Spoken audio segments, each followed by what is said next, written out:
Hello, folks. Greetings again for this week's Tarah Talks. I am broadcasting from WeWork in South Lake Union, and I have an awesomely difficult topic to talk with you about today. Let us break into the notion of how to fire people by going over a stanza of a poem that Horace wrote something like 2,000 years ago.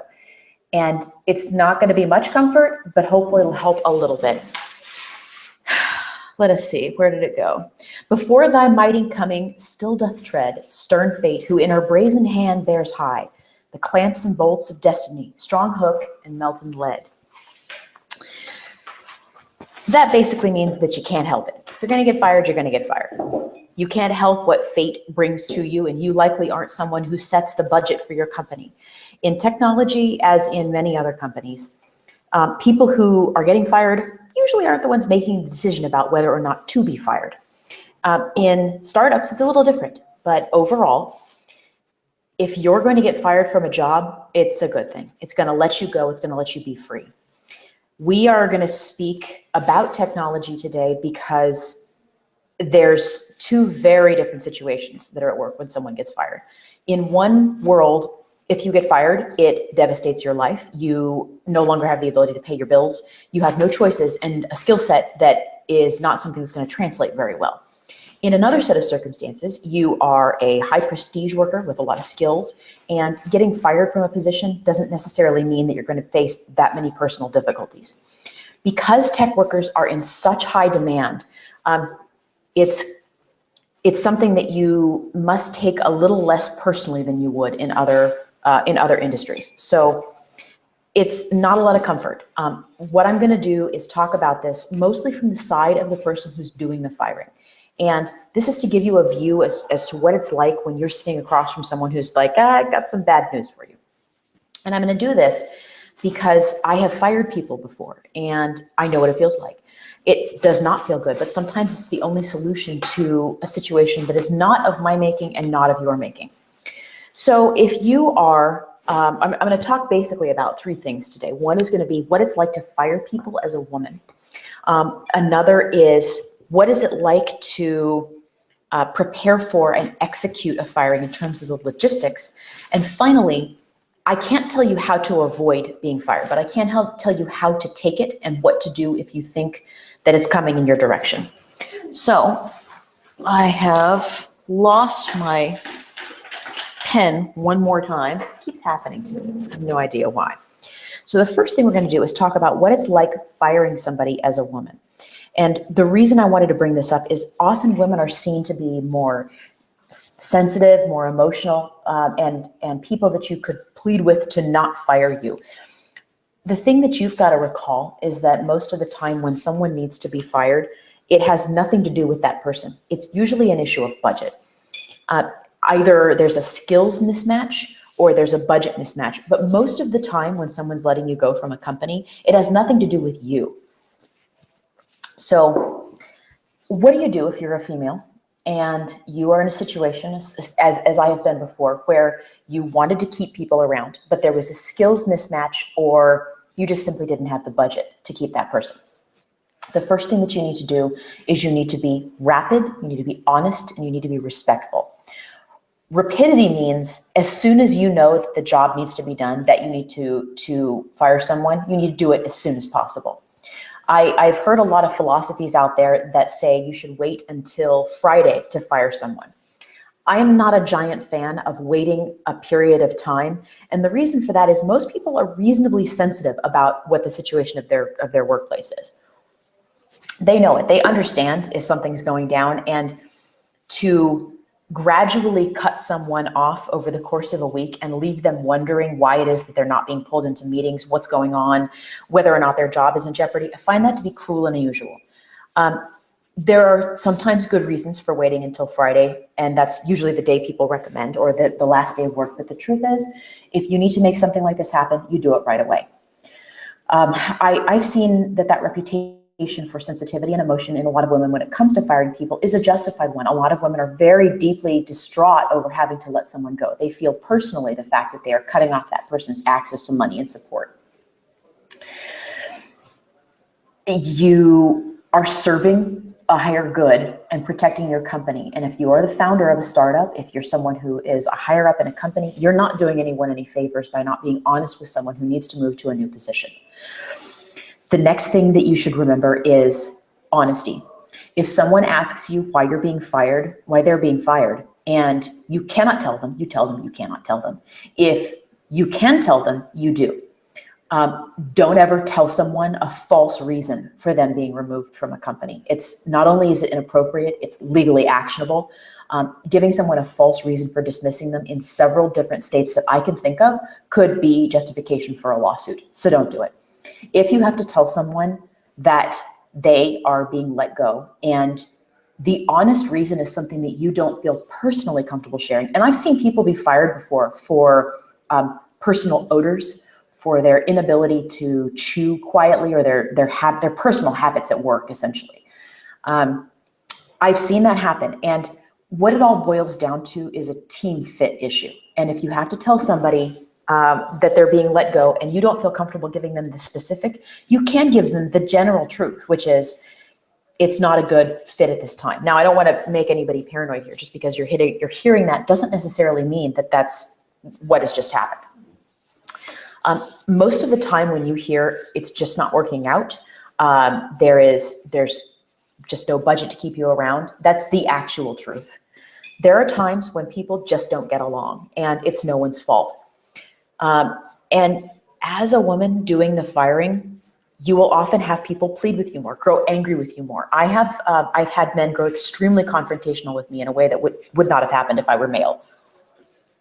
So one of the rules that I like to have is if that's happening, if I need to in person let somebody go, there's somebody there who I can check in with, I can signal distress. I'm not joking here. You need to have some way of making sure that you're going to be okay. You need to feel safe and secure. That confrontation that can happen it's no one's fault right there. Obviously, it's not the most professional thing, but I've had people grow so angry that I felt personally threatened. To fix that problem, you need to make sure that you are not in a tiny enclosed space with that person. I've had people pound on walls before and grow angry. So make sure that you're in a situation where you have a rapid exit to a door if you're frightened of the situation. Make sure that even though you're not going to have anyone else in the room with you, that you have someone talking outside, someone you can signal. It's not as big of a problem as I'm making it out to be, but it's happened once or twice and often enough that I want you to be prepared for that. The next thing that you should remember about that honesty is you're doing the person that you're talking to more of a favor than either of you wants to acknowledge or admit right at that moment. If there's not a good fit, you're hurting the company and you're hurting that person by keeping them in a position that they're not suited for, that they're not wanted in, and that you can't go on supporting them in. The next thing you have to be is respectful. Some of that goes to the idea of what exactly you tell them at that point. And most companies have a human resources policy of not telling someone why they've been fired, for the exact same reason as you don't tell someone why they haven't been hired. Usually it has to do with legal recourse, either wrongful termination lawsuits or discrimination lawsuits. So if you can't get information right then, but why is this happening? Why is this happening? Then it's very likely not the person that you're talking to who could give you that information. If you're that person and you are doing the firing, no matter what, do not break company policy. I don't care unless it's a question of legality. But if your company has a policy of saying, we let people know that we're moving in a different direction at this time, or there just wasn't a good team fit or something along those lines, that is what you say. And you do it not just because it's going to protect you, but because in that moment, when someone wants you to justify the action that you're taking, you can go overboard, you can over-explain, you can expose yourself to liability because you're emotionally distressed. You're looking at this person and thinking, you know, I feel like I'm doing this to them, even though I know it's not a personal situation. I feel like I'm hurting them personally and I want to justify and explain and go back over this again and again. Don't do it. Follow the company line, and there's a solid reason for that. Over the long run, you are doing more harm than good by over-explaining, by justifying, by giving that information out right then. It's likely not honest information. It's almost certainly ill-considered. It's probably your own opinion and not the opinion of the company or any person who would really know what's going on. And even if you're the direct manager, if you've been told to let somebody go, frequently you won't understand all the reasons yourself. Don't let your compassion in that moment lead you into doing something really, really stupid. It doesn't help anyone there. Now, again, that respectfulness does come into play when you say to the person what you're willing to do for them in future. When I've had these conversations, often what I do is I say, while it isn't working out, and usually it isn't working out, or we just don't have the budget anymore is really the answer. I will find out from people what I can do to help them going forward. The company might have a policy. It's not always been that I'm the one in charge when I'm the one doing the firing. Sometimes I've been told to fire people. And when I don't know what the situation is, it's a little bit tougher to offer to help someone or provide a reference or something along those lines. And I've never seen anyone keep a cool enough head, unless they knew it was coming in advance, in that moment of being fired, to ask for something like a reference. Usually what they want is a justification. If they don't know why it happened, they're going to be angry. You have to respect the fact that they're going to be angry. This is part of that respectfulness. They're going to have a lot of emotions about the situation, and your job is to say what you need and can say, but not more than that. And you can always go back and find out later what you can follow up with. But truthfully, people need time to process right then. So don't drag the situation out if you're being respectful. The next piece we're going to talk about is not just firing when you're a female, but also the notion of the fact that firing is not something that's personal. Most of the time, when you need to make a decision about whether or not to let somebody go and you're the person in charge, it's going to have to do with budget. If it doesn't have to do with budget, it has to do probably with them not having a skill set match. 90% of the time in technology, it's a skill set mismatch or a budget issue. So don't take it personally. The people that you're working with right then and how you take that news, and this is advice to the people being fired, tells you a lot about the kind of person that is. If you are the person who is doing the firing and you see someone react calmly and reasonably and say, I'm disappointed in this, but I want to keep our relationship going. Let's have coffee next week when I, moved all my things out. When you see someone attempt to keep the relationship going, it means they get it. They understand technology and they're going to continue to, what you might say is play by the rules, I suppose. They understand that in tech, your relationships matter more than anything else. The person who was just your hiring manager, your manager, and the person who fired you likely is more than happy to give you recommendations, to help you, to set you up with mentoring groups. I have frequently set people up with mentoring groups and recommendations and references because it's not personal and it's not about them. I can't help it if someone's skill set doesn't quite match what I thought it would be. And no matter how good an interviewing process, you can find out during the trial period that someone is not a good fit for the company. You can find out a year later that your company's moving in a different direction in terms of technical skill sets or whichever programming language you're going to use. And there are just people there that don't fit anymore. Keeping them around when you don't have the resources to train them doesn't do them any favors. So keep those relationships going. The process of being fired is not something that you should fear in tech as be constantly prepared for. There's a lot of job flux and a lot of people that are transitioning from position to position in technology. There's no reason for you to be that scared of it. I've been fired from consulting jobs, knowing it was coming. I've been fired from jobs and not known it was coming. But tech is a very valuable skill set. And if you have maintained your relationships, you have a place to start right away in looking for a job. And remember, as a consultant, about that saving half of what you make thing. Okay, and the final thing that we're going to talk about is the logistics of firing someone. I've talked a little bit about how you treat the person when you fire them, but what exactly do you physically do when you have to let someone go from your company? There's a lot of women that I've talked to especially who have never fired someone. The first experience they will ever have with letting someone go from their company is someone that they've hired for their very first startup. And this is a terrifying experience for a lot of people. It's not just women, just people who don't know how to let someone go. They let it drag on. So that's not what we need to be doing here. Here is how to work the logistics of this. The first thing that you need to do if you need to let someone go is you need to make sure that you've checked with all of the partners and the stakeholders in the situation. You never, ever, ever, unless there is some kind of assault or felony drug conviction or something that requires an automatic termination, you never, without talking to the person who actually manages them, just flat fire someone. You don't do it. Unless there is something that is extremely egregious, like they've done something discriminatory or harassed someone or assaulted someone, and you need to on the spot say, stand still, and having security escort you out. There's always a moment to go to the person who manages them directly and say, I think we need to make this happen. Do you have feedback? And their feedback is very unlikely to change your mind, but you still need to go to that person and give them the opportunity to talk about it. In a lot of the cases, you're going to hear the manager say, I could go either way. I'm happy to have them here. I'm happy to not have them here, in terms of being able to find someone who's a better skill set. In tech, it's less about it. This is kind of the funny part. It is all about you and your relationships, but it's much more about whether or not you have the skill set to not need a lot of ramp up time in something. And if there's been a pivot in terms of programming languages, you may just not be a good fit. So have the respect to go to the hiring manager or the person who directly manages them and say, this is something that I think needs to happen. That and talking to whoever your budget or partner in your company is are the first two things that you need to do.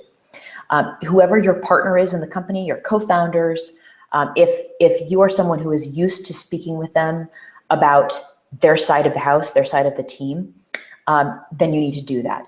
And that needs to happen either concurrently or one right after the other, or speaking to the person who's directly managing that person. The next thing that you need to do, and this is number 3 on your list, is you need to go and read that person's contract, whatever it is that they signed to have them come aboard the company. Likely there's going to be something in there. In almost every state, it's at will at this point. There's not going to be a severance package. There's not going to be a notification period. You may choose to have an off-ramping period, but unless this is a contract that's going to terminate on a specific date and you're not renewing it, which that's not a problem. You simply let the person know that you're not renewing the contract. If you're severing the contract early, there may be some kind of penalty clause in there. There may be something that says, you need to provide me with this kind of information in advance. I'm going to give you a 2-week period of exit. If that's the case, then you need to sit down and say, okay, during this 2-week period of exit, this is point number 4. What are the systems that we need to immediately deny them access to and give them access to again, or let them retain access to? In the last, say it's 2 weeks of them leaving, there may be some extremely sensitive pieces of information that they previously had access to that now that they know that they're leaving, they shouldn't have access to anymore. Examples include things like the bank accounts or financial statements or highly sensitive personal information. What they say that employees will frequently do during a period of exit is they'll do things like collect any extra sensitive information that they previously had access to. This is rare. This is very rare, but you need to be prepared for it anyway.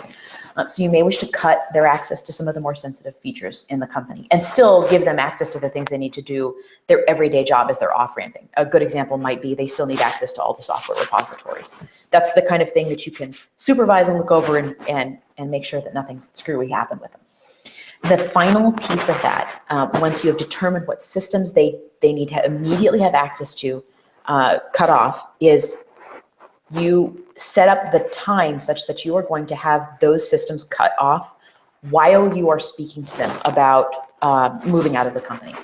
And the reason that you do that is for security purposes. No one in tech really is going to take that personally. I don't take it personally when someone cuts my access to systems while they're having that conversation. You can always go back and re-enable those systems if they need them during their last period of time there. And no one's going to take that personally. If they do, they're not professional. And that tells you a lot about the fact that your decision was the right one anyway. Okay, so then you have that conversation with the person. You are honest, you're respectful, you're brief. You tell them only what you are permitted to tell them, and do not let your own sense of compassion get ahead of you and have you start making excuses for the company or finding ways to promise to bring them back in future if you can. That's a big one right there, because that's something that could be considered a verbal contract. You leave your options open and you protect your company. It's part of what you do. And it doesn't make you a bad person or a company man or something along those lines. It means you have an enterprise that you're trying to protect. If you're someone who's founded a company, this is your creation. This is something that you care deeply about, and you've got to have the right people to work for it. So it's a tough situation, but just remember the honesty, the brevity, and the respect. Once those systems are cut, you need to make sure that the final elements of getting someone out of the company are handled. And final elements are things like, if you have a company large enough that you are paying unemployment insurance on your employees, you need to make sure that unemployment is set up. These are all things you can handle after the employee is gone. Unemployment insurance is the big one. Any severance checks, and don't ever be late on that last check that you send to the employee for their wages. That is one of the biggest complaints on Glassdoor and on salary.com, but mostly Glassdoor, that tells you what a company's like.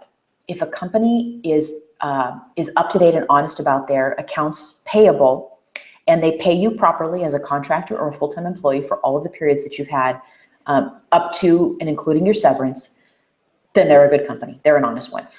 Those companies that just don't pay the last paycheck of contractors and employees, they are distrustworthy. They're not a company you would ever want to work for. And I highly encourage you to go report it on Glassdoor.com if you've been fired from a company that didn't pay your last bills.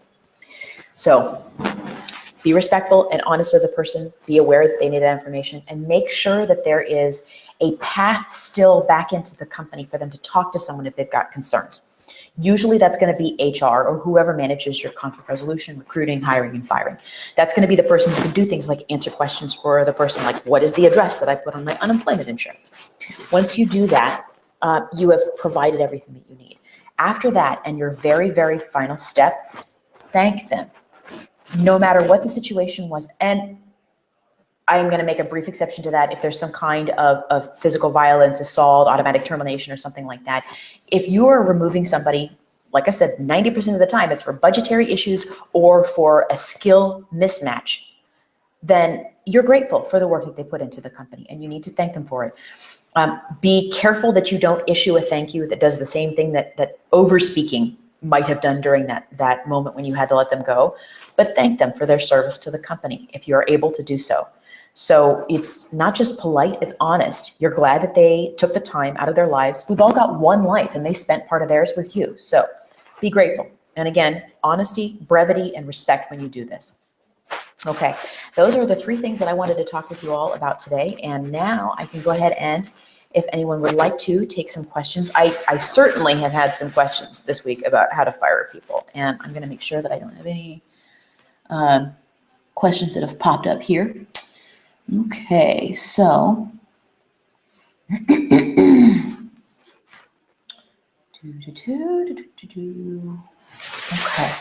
Now, the questions that I have in email this week. Okay, I already addressed most of this one already, and it has to do with what if you feel physically threatened by the person that you need to let go.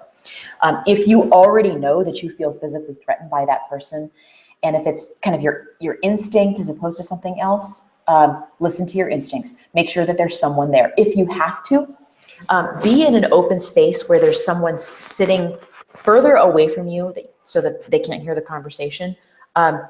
Or if you really need to, you can have someone else there. Be like, I just have somebody. And it's actually not a bad idea, sort of the same principle that a lot of physicians use to have an observer in the room when doing sensitive stuff.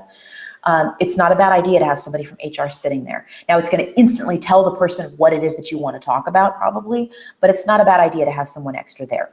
If you're physically concerned about your own security, that's telling you something about the person anyway. So whatever you do, you need to feel safe. I've had people ask me about the logistics of firing someone over the phone or via email. I've actually talked to startup founders before who've had remote contractors drop off the face of the earth, and the only way they could get a message to them was via Facebook. So if that's happened to you, then great, you solved the problem right there. They've simply gone away, and you've done your best to notify them. But if you've got somebody that you need to notify and it's very difficult to reach them in person, the next best option is a video chat. Okay. It's something that I use video chat for most of my communications anyway, because I feel like being able to see the other person's face is really helpful. I like that method, but there's a lot of benefit also to being on the phone with someone, because someone in that moment may not want you to see their face. It's often very uncomfortable and problematic for someone to be sitting across from you because they can't emotionally react the way that they would want to. So it's not a bad idea sometimes to be on the phone. I like video chat because I feel like it's a lot more personal. You can answer questions right there. But the phone's not a bad way to do it. Make sure that you have have taken that into account, and if you feel issues with the physical security of your company and yourself, it's not a bad thing to wait until the end of the day, have their crap packed up, put into a box, and give them and say, thank you so much. You know, we've got a bad fit with the company. We'd love to send you your stuff.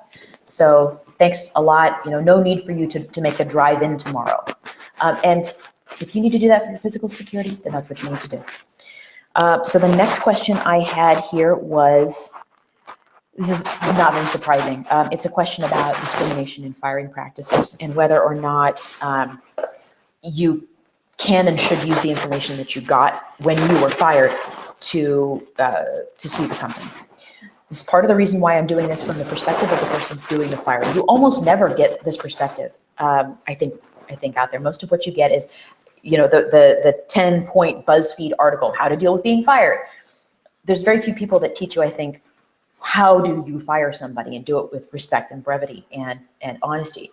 And so the thing that you need to make sure of when you are firing someone is that all of those decisions have been made in advance. Have you checked over the fact that your company has a non-discriminatory policy and culture when it comes to adding and removing employees?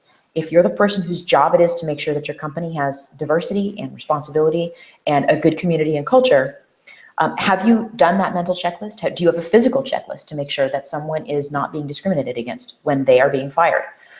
You will find that the person who is let go from a team often is the quietest one. And there's a high correlation between quiet and minority or female. So be careful on that one. When it comes to discriminating when you are firing someone, those questions are going to be dealt with over the course of your company. If you have gotten to this moment and you're firing someone, and this is the first time that you've asked the question about whether or not your company has discriminatory hiring and firing policies, you are failing. You're failing big. Don't fail right here. Figure out what your mistakes are in terms of your culture way, way back before you ever hire somebody. Doesn't help you right at this moment, I know, but in future, figure it out before you get to the point where you are trying to figure out if you're discriminatory in firing someone. And I talk about that all the time, and I'm more than happy to answer those questions. So am I discriminatory in firing? I don't know. Are you? Figure it out now, and figure it out before you start firing people. Ask your question about hiring, not firing. Okay, and the third and final question I've got that was asked, this one was actually asked to me in person when someone found out what I was doing this week. The question was, what do I do if I cry too? And it was just an awesome question because there are a lot of people that react extremely emotionally when they've been fired. I've bawled before when I've gotten fired. I mean, sometimes you're really upset. You didn't know it was coming, and you're startled and you're frightened. You don't know what's going to happen next. And it takes a moment to get yourself back in order. I've had a manager get upset enough to emotionally react as well. And so what if you do feel like you are going to cry or emotionally react, or you're afraid of that confrontation? The thing that I would very much recommend is that you rehearse using the exact words that you're going to give to that person, using their name and acting through how you will feel with either with one of the people who's in the know about this, not necessarily the hiring manager, but certainly a co-founder or someone who's a responsible party like in HR. And if your company doesn't have a good path, a good pattern for how to let someone go respectfully, honestly, and briefly, then maybe this is the point at which you need to develop it. Maybe write the script down. Because that right there, knowing what you're going to say is going to make you, if not feel better, at least feel like you're not going to inadvertently say something that makes the situation worse. So the best advice I can give you is, if you think you're going to cry too, do your best not to. If you truly feel like you can't handle that confrontation, that's a moment to have conversations with HR and co-founders and people about your own ability to make good decisions for the company. So if you can't handle it, you know, that's a question you're going to need to have about your own willingness to make the right decisions for your company. It's okay to emotionally react. I emotionally react all the time. It's not okay to let your emotional situation keep you from making good decisions or keep you from being respectful to the person who needs to make a transition in their life right then. Okay, I do not think I have any other questions today, although I'm going to do one brief last little check. All righty, and that is about it for the day. I would love to mention yet once again, I've got all kinds of fun stuff happening, and next week is going to be canceled, as is the week after that. Next week is Christmas Eve, and the week after is the 31st. So I expect you people all to be partying over the holidays. Now that we're going into such a horrifyingly kind of depressing subject, but we get to do some really fun stuff after the holidays, including some more special events. And I am really looking forward to being able to announce this all to you folks. Have a lovely, lovely day. It's been a wonderful experience, and I will see you all again. I think it's on the 6th of January, if I am correct. I look forward to talking with you all again. See you soon.